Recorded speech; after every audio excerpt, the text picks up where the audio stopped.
कोई सवाल पूछना है किसी को? कौन सा? 45 पेज नंबर 304। देखिए एम करीम के बुक का page 45 304 question number 45। Calculate the area of ground can be photographed by a camera of focal length 50 centimetre. Focal length camera का है 50 सेंटीमीटर और प्लेट का साइज, उस कैमरा में जो प्लेट का साइज लगा हुआ है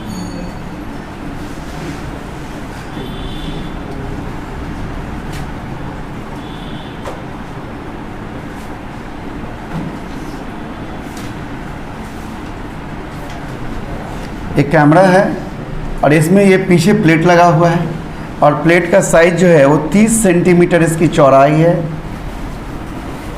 और 30 सेंटीमीटर इसकी लंबाई है, यानी 30 गुना 30 सेंटीमीटर का है। और ज़मीन से इसकी हाइट जो है वो 2000 मीटर है। तो कह रहा कि कितना एरिया को फोटोग्राफ करेगा, तो ध्यान दीजिए उतना ही एरिया को फोटोग्राफ कर सकता है, यानी इस छोर से यहाँ से जितना कवर हो जाए अधिक से अधिक, और उसी प्रकार इस यहाँ से जितना अधिक से अधिक कवर हो जाए, यानी ये जो एरिया कवर होगा। और ये ध्यान दीजिएगा अगर ये चौड़ाई में इतना कवर होगा उतना ही लंबाई में भी कवर होगा। तो अगर हम ये जान लेते हैं तो इतना ही लेंथ भी होगा, इतना ही विड्थ भी होगा। हमें ये जानना है, यानी ये हमको साइज ऑफ ऑब्जेक्ट जानना है, यानी एच जानना है हमको। और साइज ऑफ इमेज हमें पता है कि 30 सेंटीमीटर होगा, ये इमेज का साइज होगा। ऑब्जेक्ट डिस्टेंस मुझे पता है u इक्वल टू -2000 मीटर। तो लगा दीजिए 1/v प्लस 1 लेंस है ना 1/v minus 1/u equal to 1/f। 1/v जानना है आपको, माइनस माइनस प्लस 1/2000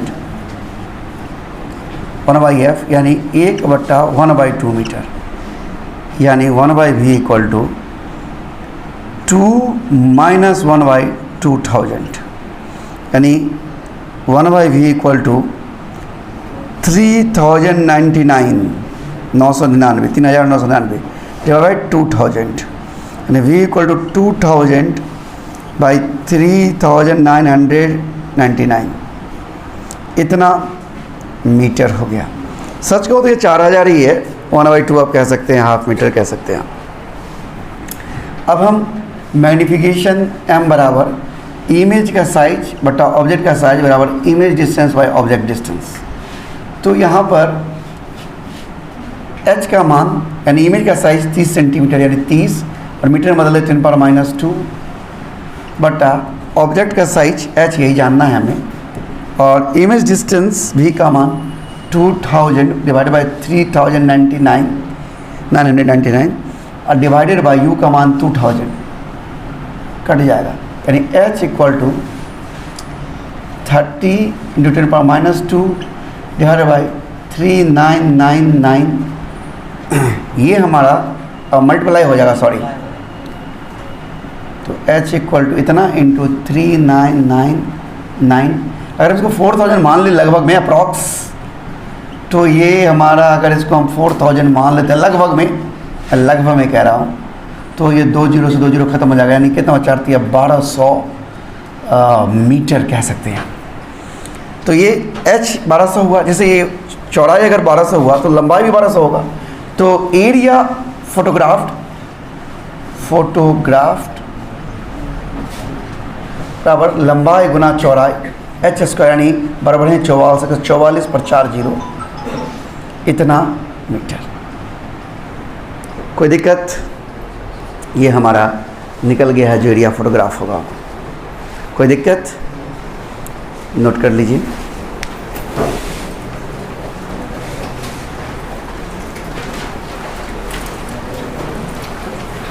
थोड़ा लाइट जला दो।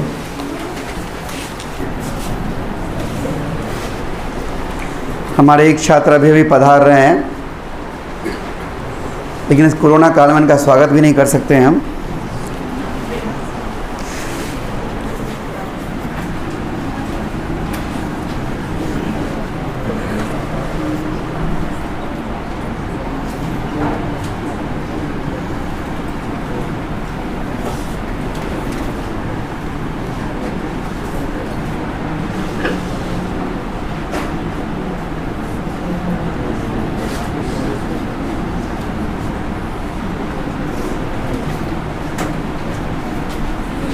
देखिए, कहता है in above question when the lens is viewed through curve, यानी इधर से नहीं, इस कर्व पार्ट से, इधर से, इस तरफ से, इस टेढ़े हिस्से जो कर्व पार्ट इसको बोलते हैं, ये हमारा कर्व पार्ट है।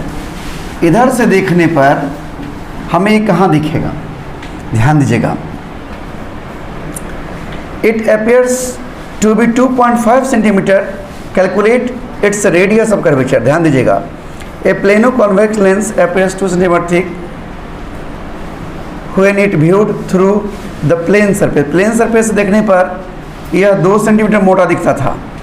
Calculate the refractive index of the material of the lens. इसका refractive index आपने ऊपर वाले सवाल में निकाल लिया है 1.5, और इसका एक्चुअल मोटा यानी P से M की दूरी जो है वो वास्तव में 3 सेंटीमीटर है। ये एक्चुअल है, एक्चुअल यानी रियल हुआ। और अब क्या दिखेगा, यानी ध्यान दीजिएगा, गौर करिए, ये हमारा ऑब्जेक्ट हुआ, हमारा ये ऑब्जेक्ट हुआ, और इस सरफेस से हम बात करेंगे। तो ऑब्जेक्ट डिस्टेंस कितना हो गया, 3 सेंटीमीटर, यानी यू का मान हो गया 3 सेंटीमीटर। और इमेज कहाँ नज़र आएगा वो हमें जानना है, ठीक है। और ऑब्जेक्ट किस मीडियम में है, जिससे रे आ रहा हो, रे किससे आ रहा है, 1.3 से। तो मीडियम ऑफ ऑब्जेक्ट को हम μ1 से लिखते हैं, μ1 = 1.5। और यहाँ से रिफ्रैक्शन के बाद रे किस मीडियम में जाएगा, एयर में जाएगा, इधर कहीं रे जाएगा। तो मीडियम ऑफ इमेज जो है वो 1 यानी एयर होगा। और रेडियस ऑफ कर्वेचर, इस कर्व सरफेस का रेडियस ऑफ कर्वेचर आपको देख लेते हैं। Calculate the radius of curvature, radius of curvature निकालना है, आर का मान, और वी का मान दिया हुआ है, ये जो नज़र आता है वो 2.5 सेंटीमीटर, यानी ये पी कहीं यहाँ इस पी डैश पर नज़र आता है, यानी ये दूरी कितना हुआ, 2.5 सेंटीमीटर। ठीक से समझ में आया? एक बार फिर समझिए क्वेश्चन को। 48 में कहता है कि ऊपर वाला क्वेश्चन, यानी 47 में एक लेंस दिया हुआ है, उसका ये प्लेन सरफेस है और ये कर्व सरफेस है। कर्व सरफेस की तरफ से देखा जाता है तो इसका जो थिकनेस है वो 2.5 सेंटीमीटर नज़र आता है, यानी ये जो P है वो यहाँ नहीं नज़र आकर कहीं P डैश पर नज़र आता है, यानी 2.5 सेंटीमीटर। यानी अगर इसको हम ऑब्जेक्ट कहें तो ऑब्जेक्ट का जो रियल में दूरी 3 सेंटीमीटर है वो अब नज़र आता है 2.5 सेंटीमीटर पर, समझ रहे हैं। और ये मटेरियल ये जो लेंस है वो जिस मटेरियल का बना हुआ है वो 1.5 उसका रिफ्रैक्टिव इंडेक्स, और इसका रेडियस ऑफ कर्वेचर निकालना है, इस कर्व पार्ट का आर का मान निकालना है। तो ध्यान दीजिए, रे जिससे इस सतह पर आ रहा है वो ऑब्जेक्ट का मीडियम, तो किस मीडियम से आ रहा है, 1.5 वाला से, यानी μ1 जो है ऑब्जेक्ट का मीडियम 1.5 हो गया। और रे रिफ्लेक्शन का किस में जा रहा है, बाहर हवा में, तो मीडियम ऑफ इमेज 1 हो गया। लगा दीजिए, using formula for refraction from curve surface, जैसे क्या होगा, μ2/v μ1/u μ2 - μ1/r। अब ध्यान दीजिए, μ2 का मान क्या है, 1 है, और v का मान क्या है, -2.5, और माइनस μ1 मान क्या है, 1.5, और u का मान क्या है, 3, और μ2 माइनस मैंने 1 - 1.5/r। यार हमें जानना है, सॉल्व कर दी। अच्छा, ये u का मान माइनस में ना, प्लस हो जाएगा, यानी 1.5/3 - 2.5, समझ रहे हैं आप क्या कर रहे हैं हम, और -1/2r घटा दिए हम, घटाओ समझ में आ रही, ये क्या होगा, 3/2, 3 से कट जाएगा, 1/2 - 2.5 और -2/r। कोई दिक्कत? LCM कितना हो जाएगा ये? 5 हो जाएगा ना? तो कितना हो जाएगा ये? 2.5 और माइनस ये कितना जाएगा? 2 बराबर -1/2। ये क्या होगा? 1/10 सॉल्व कर दिए, देखो 1/10 इक्वल टू -1/2r, इसलिए r इक्वल टू क्या हो गया? 5 हो जाएगा। -5 माइनस तो बता रहा है इस तरफ, इसलिए और 5 सेंटीमीटर। और कोई सवाल है? जल्दी से बोल दीजिए, एक ही बार बना लेंगे।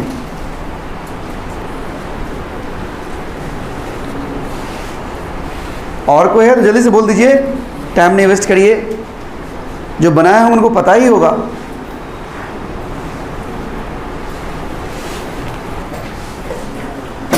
आज हम सिंपल माइक्रोस्कोप ऑप्टिकल इंस्ट्रूमेंट का सबसे पहला टॉपिक सिंपल माइक्रोस्कोप शुरू करने जा रहे हैं।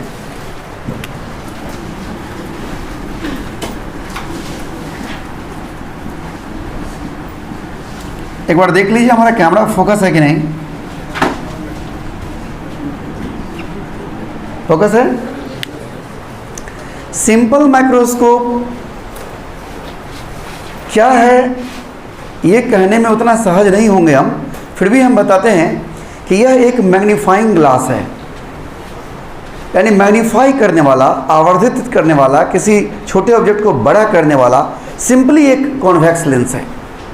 और कैसा कॉन्वेक्स लेंस? जिसका फोकल लेंथ कम हो, यानी एक convex lens having a small focal length behaves like a simple microscope.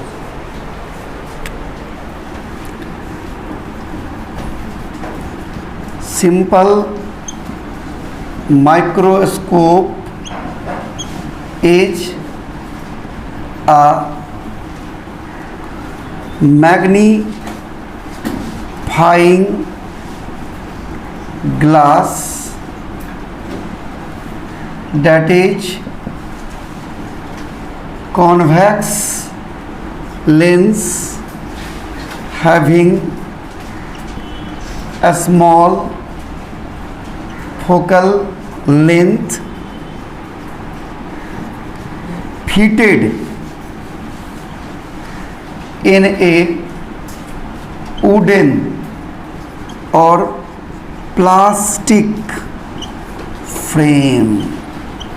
यह लकड़ी या प्लास्टिक के फ्रेम में फिट होता है। जब आप लोग इंस्ट्रूमेंट बॉक्स, जिसको हिंदी में औजार बॉक्स कहते हैं, जिसमें कि स्केल वगैरह होता है, तो उसमें भी देखिएगा कि कभी कभी मैग्नीफाइंग ग्लास देता है, जो कि एक प्लास्टिक के फ्रेम में एक कॉन्वेक्स लेंस, उत्तल लेंस सेट किया गया होता है, कुछ इस प्रकार का।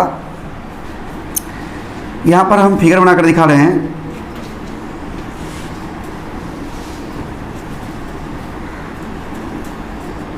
ये देख रहे हैं, एक हमारा ये प्लास्टिक या लकड़ी का एक फ्रेम है, और इसको पकड़ने के लिए इसमें हैंडल लगा हुआ रहता है, आप लोग देखे होंगे।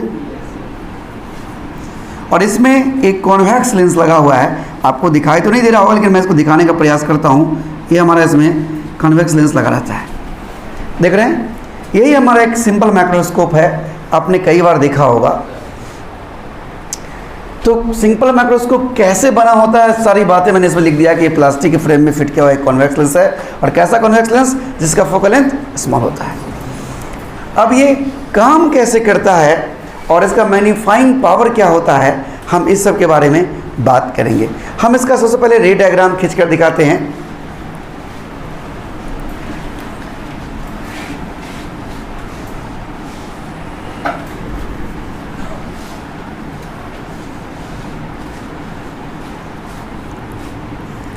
ये कॉन्वेक्स लेंस है स्मॉल फोकल लेंथ का, और इसका फोकल लेंथ मान लीजिए कि फोकल लेंथ इसका f है, फोकल लेंथ f।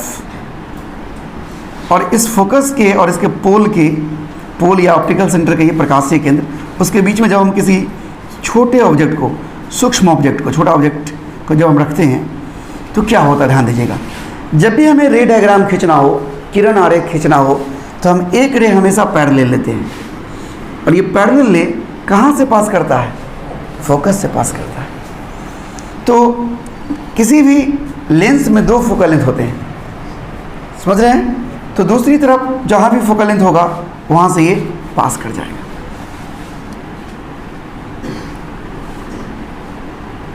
हम कोशिश करते हैं कि इक्वल डिस्टेंस ही लें।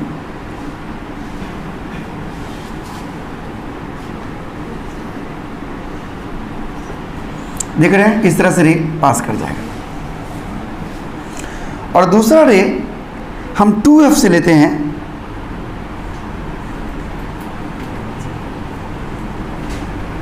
यहाँ से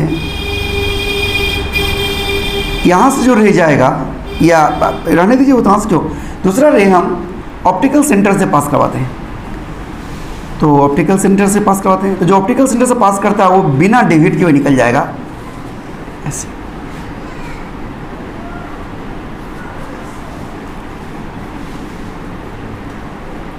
देखिए आप गौर से, थोड़ा कम दिख रहा होगा, ये धीरे धीरे फैलते जा रहा है। क्या आगे बढ़ाना पड़े दूसरे को काटेगा? नहीं काटेगा। और इमेज किसे कहते हैं? तो जहाँ पर रिफ्रैक्टेड रे एक दूसरे को काटे। तो ये रिफ्रैक्टेड रे आगे बढ़ाने पर नहीं काट रहा है, तो हम इसको पीछे बढ़ाते हैं।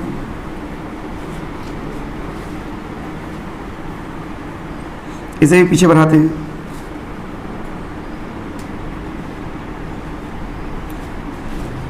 और जहाँ पर ये दोनों काटेगा वही हमारा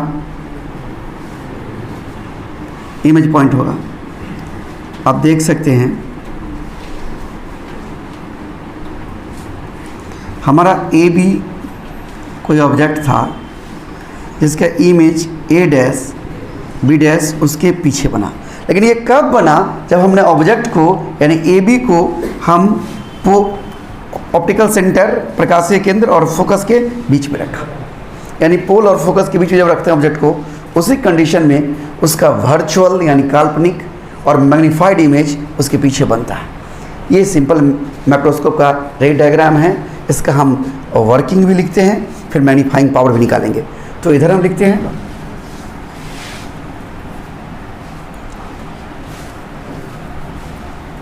इसका वर्किंग लिखते हैं, कैसे काम करता है कार्यविधि।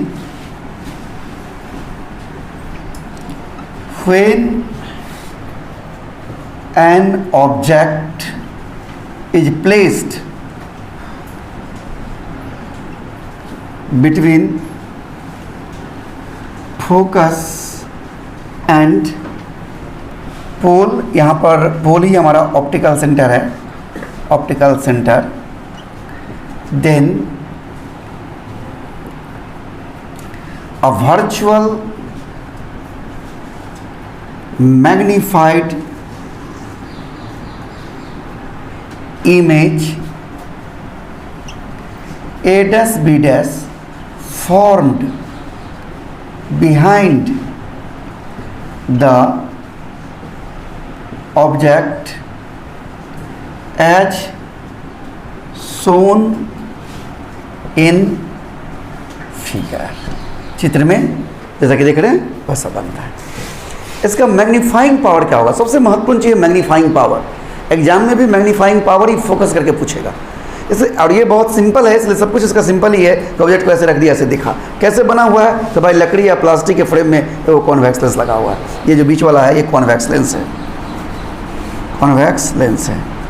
और फोकल लेंथ इसका स्मॉल क्यों कह रहे हैं वो आपको पता चल जाएगा अभी कुछ ही देर में। तो इसका हम मैग्नीफाइंग पावर लिखते हैं।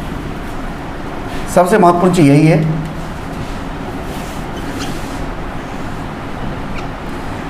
Magnifying power. हम यहाँ पर एक डिफिनीशन लिख देते हैं जो कि सिंपल मैक्रोस्कोप हो चाहे कंपाउंड मैक्रोस्कोप हो, दोनों के लिए वैलिड होगा। यानी हर तरह के मैक्रोस्कोप के लिए वैलिड होगा। मैग्नीफाइंग पावर कहते किसे हैं? तो प्रतिबिंब के द्वारा फाइनल इमेज, जब हम माइक्रोस्कोप का इस्तेमाल करते हैं तब जो फाइनल इमेज बनता है उसके द्वारा आँख पर बनाया गया कोण डिवाइडेड बाय ऑब्जेक्ट के द्वारा आँख पर बनाया कोण। लेकिन ध्यान रखना है कि ऑब्जेक्ट कहाँ है? तो 25 सेंटीमीटर की दूरी पर है। क्योंकि सूक्ष्म वस्तु को देखने में हम माइक्रोस्कोप का इस्तेमाल करते हैं और छोटे वस्तु ऑब्जर्वर के यानी देखने वाले के नज़दीक में है, ऐसा मान के चलते हैं। तो कितने नज़दीक हम मानेंगे? 25 सेंटीमीटर, क्योंकि 25 सेंटीमीटर स्पष्ट दृष्टि की न्यूनतम दूरी है। Least distance of distinct vision जो है वो 25 सेंटीमीटर होता है। तो देखिए ऑब्जेक्ट 25 सेंटीमीटर है, हम बिना किसी माइक्रोस्कोप के इस्तेमाल के हम नहीं देख पा रहे हैं और सक्षम पा रहे हैं, तब हम सिंपल माइक्रोस्कोप यहाँ से उठाया और हम उससे देखने का प्रयास कर रहे हैं। तो इस सिंपल माइक्रोस्कोप की मदद से इस ऑब्जेक्ट का कितना बड़ा इमेज बना, वो इमेज जो हमारे यहाँ पर बना डिवाइडेड बाय, यानी यहाँ पर वो इमेज, यहाँ पर चूँकि मैग्नीफाइंग पावर लिख रही है, वो इमेज की बात नहीं करते हम कहते हैं कि वो कितना बड़ा एंगल बनाया, विजन एंगल, वो एंगल डिवाइडेड बाय, जब हम माइक्रोस्कोप का इस्तेमाल नहीं कर रहे थे तब ऑब्जेक्ट कितना बड़ा बना रहा था, वो उसी का रेशियो। यानी वो ऑब्जेक्ट जो विजन एंगल बना रहा था वो कितना गुना मैग्नीफाई हो गया, कितना गुना बड़ा हो गया इस माइक्रोस्कोप के इस्तेमाल से, वही मैग्नीफाइंग पावर है। और विजन एंगल क्या है ये तो मैंने कल चर्चा किया था, याद है? ध्यान दीजिए। तो मैं इसको डिफिनेशन को थोड़ा लिख देता हूँ कि मैग्नीफाइंग पावर क्या होता है किसी माइक्रोस्कोप का। यहाँ लिख देता हूँ, magnifying power of A microscope is defined as the ratio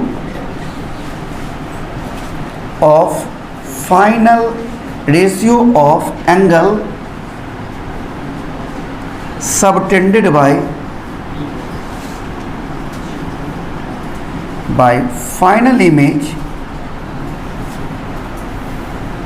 on eye to on eye, कब? जब माइक्रोस्कोप इस्तेमाल करते हैं तब, when microscope is used, when microscope is used, bracket में बंद हो गया, to angle subtended by object when placed at least distance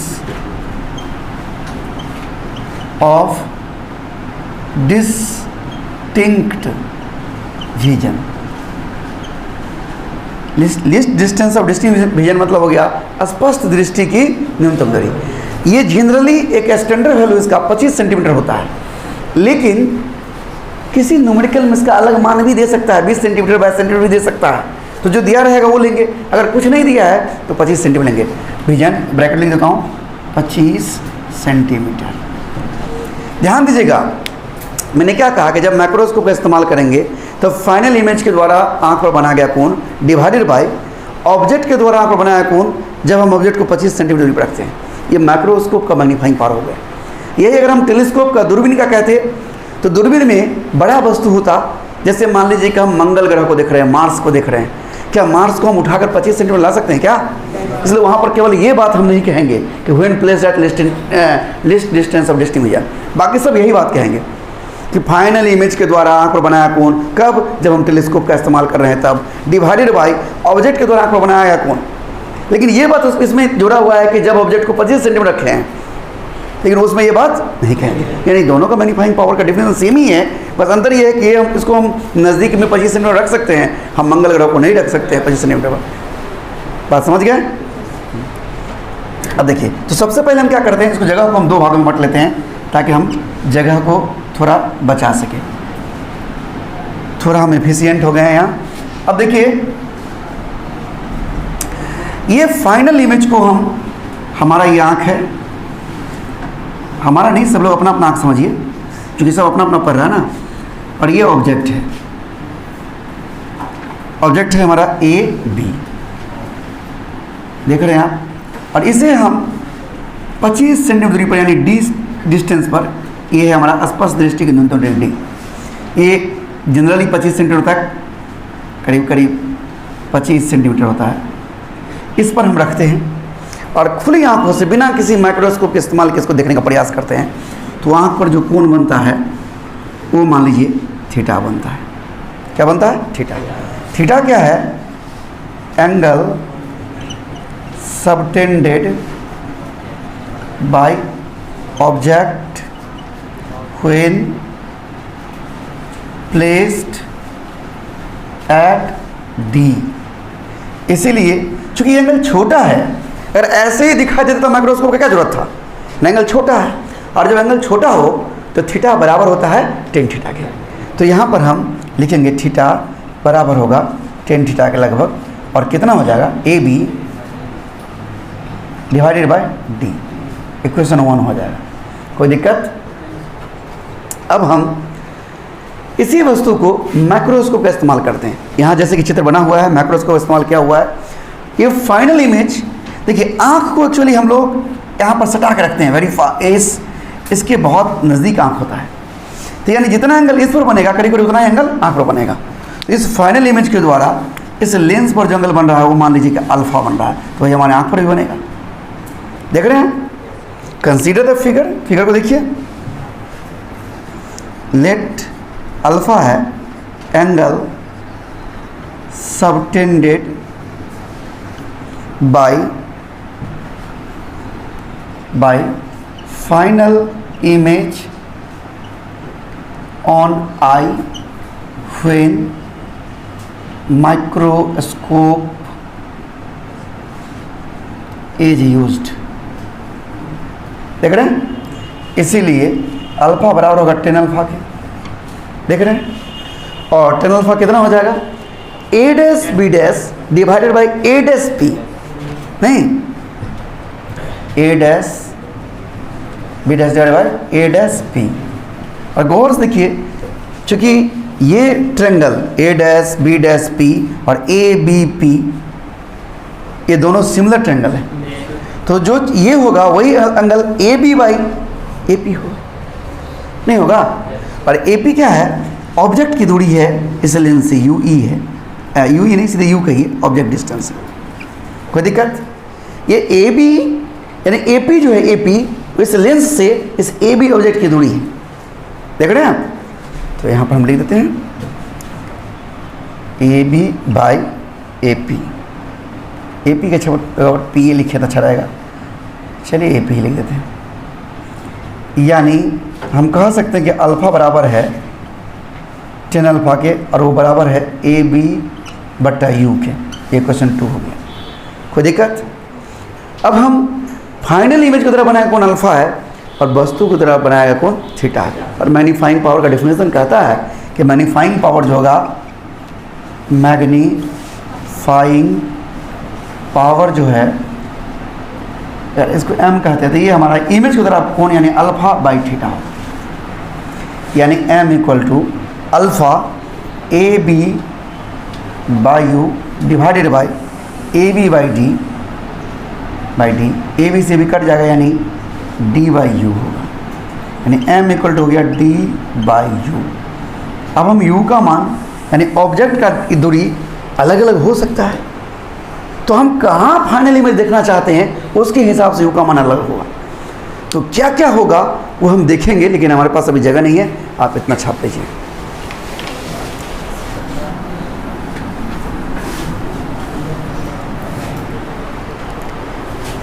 एक बार यहाँ पर समझिए, तो आपने देखा कि magnifying power equal to D by U है ना? अब यू का मान अलग अलग केस में अलग अलग हो सकता है। तो शुरुआत करते हैं केस 1। ध्यान रखिएगा, ये माइक्रोस्कोप में, सिंपल माइक्रोस्कोप में दिख रहे हैं, यही चीज़ कंपाउंड माइक्रोस्कोप में देखेंगे, यही चीज़ टेलीस्कोप में, एस्ट्रोनॉमिकल में या फिर गैलेरियन में, सब में देखेंगे ये दो केस।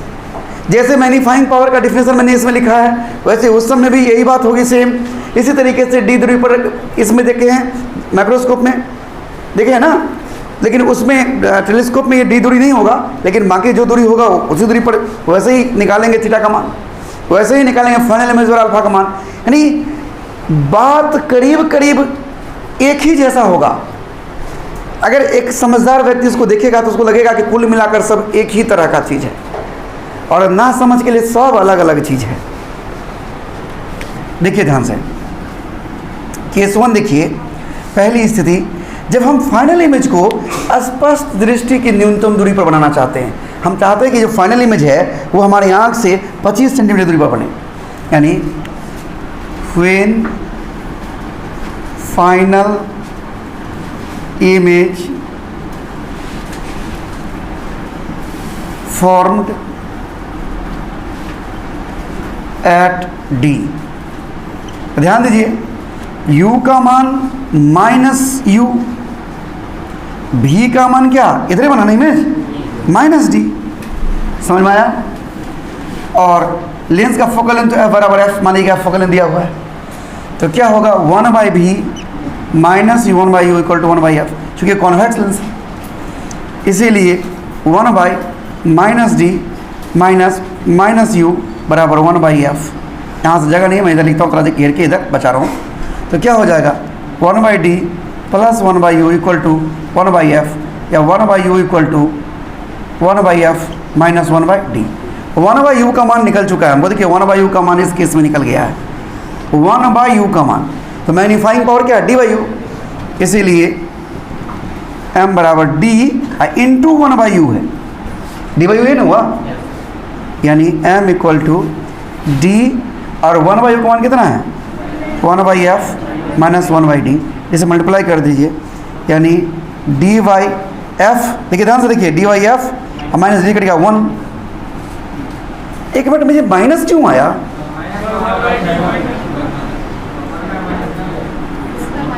अच्छा ये माइनस डी है, अच्छा तो ये जाएगा उधर प्लस हो जाएगा, वही तो मैं सोच रहा हूँ कि माइनस क्यों आया, प्लस होगा यहाँ, प्लस होगा यहाँ प्लस होगा, यानी m इक्वल टू हो गया 1 plus d/f।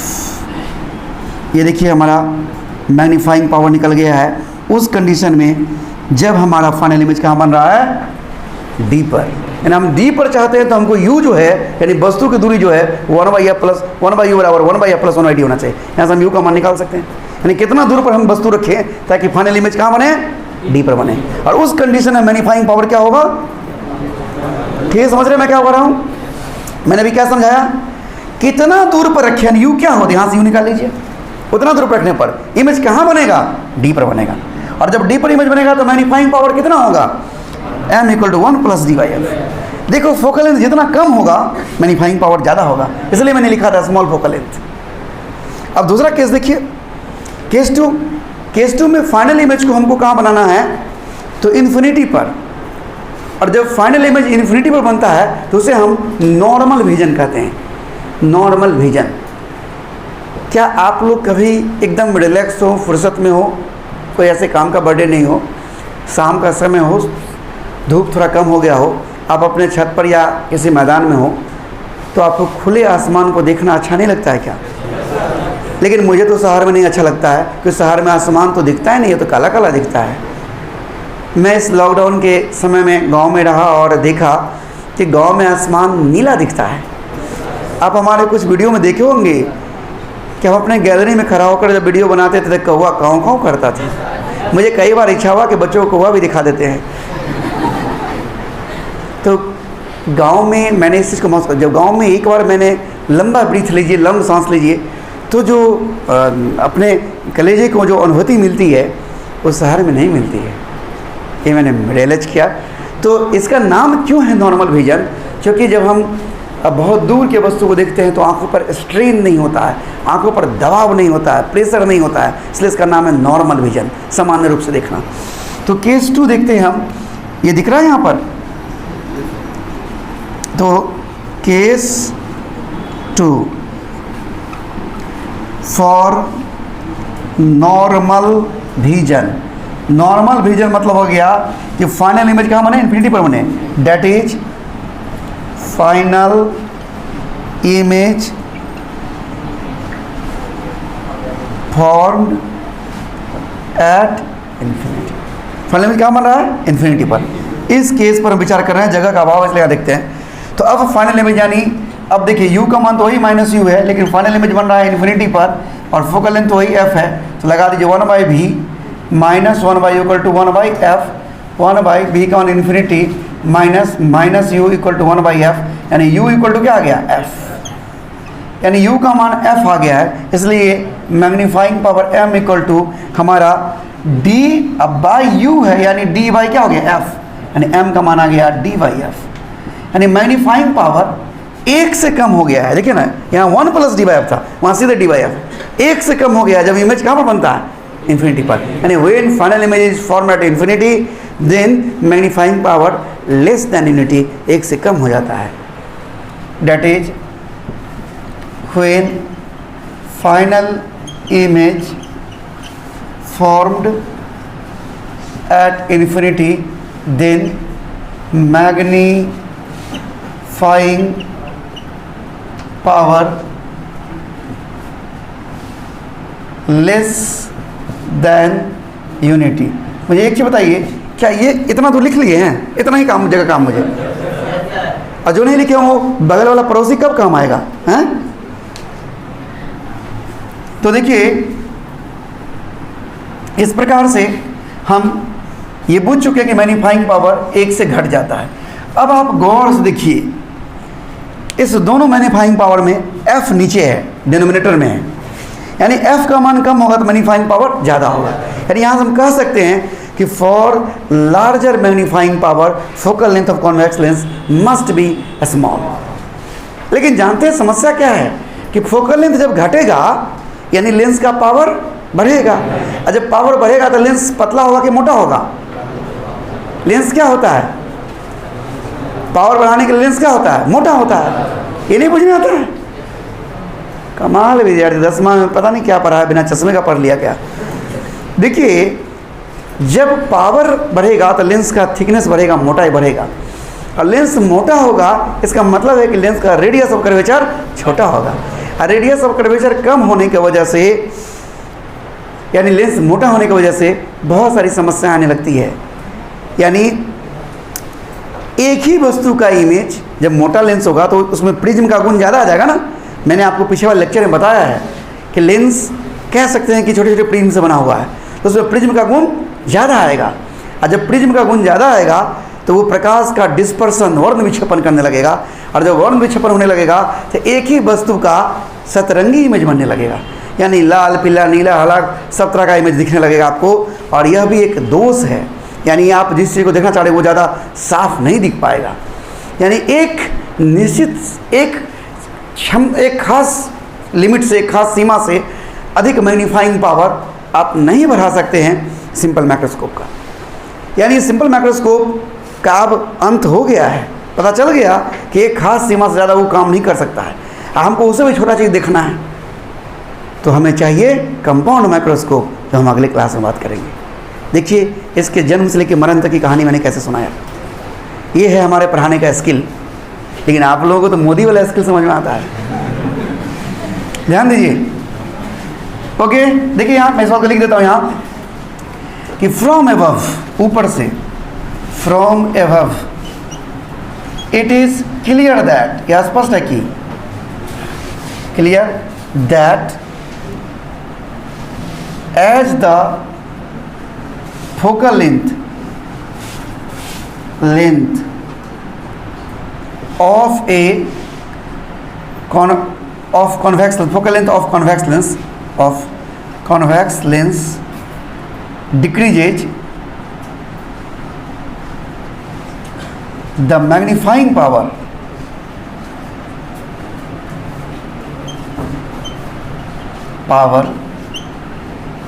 of microscope, simple microscope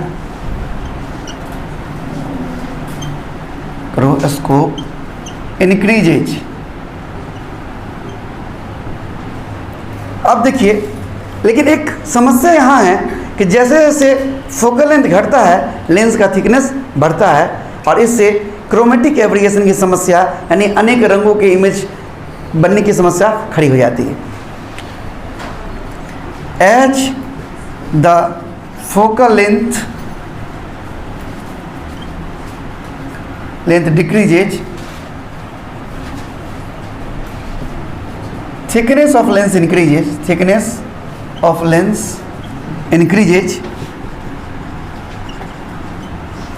and hence a number of problems arises, and hence इस प्रकार a number of problems ये लिख लियो ना, धीरे धीरे मैं मिटाते जा रहा हूँ। यहाँ तक लिखा दो, मुझे बस एक लाइन लिखना होगा, नहीं लिखूं? नंबर ऑफ प्रॉब्लम्स अराइजेज, ये यही सिद्धांत था अंग्रेजों का हमारे देश में शासन करने का। तो नंबर ऑफ प्रॉब्लम्स अराइजेज 10, इस प्रकार 10, the magnifying power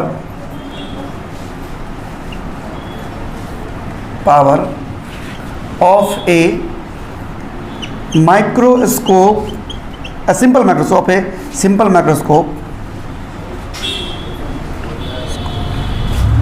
cannot be increased beyond a limit, एक सीमा से बाहर नहीं बढ़ा सकते हम। समझ में आया? ये जो चीज़ मैं लिखता हूँ ये असली फिजिक्स। ये जो गुणा भाग करते हैं ये नहीं है असली फिजिक्स, लेकिन दुर्भाग्य है कि बच्चे इसी को असली फिजिक्स समझते हैं। और 99% टीचर लोग यही करते हैं, बच्चा कहाँ बहुत अच्छा पढ़ा दिया, यहाँ तक लिख लिया, हाँ हो गया, मैंने फाइम पढ़ने के लिए हो गया। इससे आपको न्यूमेरिकल नहीं बनेगा। ये जो मैंने कंक्लूजन्स बताया, ये जो सोचने का ढंग बताया, इसमें ऑब्जेक्टिव छुपा हुआ है। पूछ देगा कि क्यों नहीं बढ़ा सकते हैं, सिंपल माइक्रोस्कोप का इस्तेमाल कंपाउंड माइक्रोस्कोप की जगह पर क्यों नहीं कर सकते हैं, या ऐसे पूछेगा पैराग्राफ दे करके कि हम जानते हैं कि फोकल लेंथ घटाने पर सिंपल माइक्रोस्कोप का मैग्नीफाइंग पावर बढ़ता है, तो फिर हम माइक्रोस्कोप की जगह पर इसका कंपाउंड माइक्रोस्कोप की जगह पर इसका इस्तेमाल क्यों नहीं करते हैं? तो आप क्या जवाब दीजिएगा? तो वहाँ पर यही काम आएगा। देखिए आपका सिलेबस में छो कहाँ से पूछा गया क्वेश्चन, वहाँ पर यही आप जवाब दीजिएगा कि फोकल लेंथ घटाने से लेंस का थिकनेस बढ़ता है, और थिकनेस बढ़ने से क्रोमेटिक वेरिएशंस, रंगों के दोष, अनेक एक ही वस्तु का अनेक रंगों का इमेज बनने लगता है, बहुत सारी समस्याएं खड़ी हो जाती है। इसलिए हम एक खास सीमा से ज़्यादा उसका मैग्नीफाइंग पावर नहीं बढ़ा सकते हैं। समझ रहे हैं? क्यों चाहिए स्मॉल फोकल लेंथ? देखिए यहाँ से कंक्लूजन ऑब्जेक्टिव में पूछ देगा कि अच्छे फोकल सिंपल माइक्रोस्कोप बनाने के लिए हमको लार्ज फोकल लेंथ वाला कॉन्वेक्स लेंस चाहिए, स्मॉल फोकल कॉन्वेक्स लेंस चाहिए। आपको इतना रटा हुआ है 1+d बाई, आप कभी ध्यान नहीं अंदर आएगी ये ऐप का क्या योगदान है। तो क्वेश्चन वहाँ से उठता है, तो क्या कहा है कतौ से पूछे छे पते नहीं चले, बड़ा टफ है नीट। हम तो कहते हैं कि संसार का सबसे आसान क्वेश्चन नीट के एग्जाम में पूछता है, मेडिकल के एग्जाम में सबसे आसान क्वेश्चन पूछता है। एक नज़र में हमारे यहाँ क्या पढ़ा हुआ बच्चा एक नज़र में कुछ। आप कभी कभी देखते हुए हम फेसबुक पर पोस्ट कर देते हैं, अगर आप लोग कोई आदमी मेरा फेसबुक कभी कभी देखते हुएगा, एक लड़की नेहा नाम की लास्ट टाइम इसी बात 2020 में 12 पास की है, नेहा नाम है, नेहा नहीं सॉरी क्षमा चाहता हूँ, निधि। 720 में 720 स्कोर कर देती है एलएन के टेस्ट में, लगातार कई टेस्टों में, अभी भी हमारे मोबाइल पर होगा उसका मैसेज। 720 में फिजिक्स का 180 मार्क्स में 180 मार्क्स लाती है। तो वो हमारे यहाँ का जो कमज़ोर से कमज़ोर बच्चा है वो बेहतरीन परफॉर्मर होता है बाहर चल करके। समझिए फिजिक्स को मैं उस लेवल तक ले जाता हूँ, लेकिन दुर्भाग्य है कि इस दरभंगा में मैंने सिर्फ अपना सम्मान खोया है और इससे ज़्यादा मैंने यहाँ कुछ नहीं कमाया है। आज भी हमारे कमरे की खिड़कियाँ खुली हुई टूटी हुई हैं क्योंकि मैंने धन नहीं कमाया। नोट कर लीजिए।